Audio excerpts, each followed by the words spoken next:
To continue to safeguard the health and wellness of our students and of our college community, Rowan College of South Jersey has made the decision to continue to offer online instruction for our spring semester, with just a few exceptions for our classes requiring a hands-on component.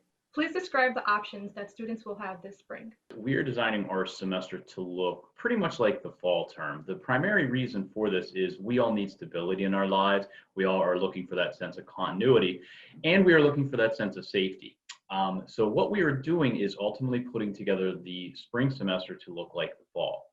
So the options that students will have to take for their coursework is going to include your traditional asynchronous online learning, where the students complete the work on their schedule. There's no specific class meeting times. The second version is our live online format. The students will have Zoom lectures.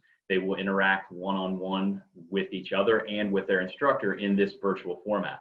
These live online lectures are at specific scheduled times. The students and the faculty log on at those times and they interact as if they were in the classroom. So in this case, it's simply a virtual classroom that they're using to interact.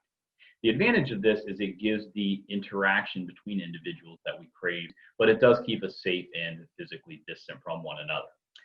The last type of offering will be our hybrids, and these will be kind of few and far between. These are for things that are required for licensures, for attainment of their specific hands-on components that they would require that they would be using as they progress into the workforce.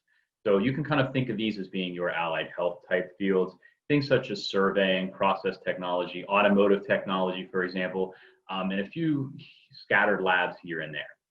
So the whole idea behind the decision to do this is all based on student need and to the safety of the student. We are not stopping your dream. We don't want to hold anybody back on their education. So what we are doing is setting up the safest, most effective way to deliver the education to our students that we can.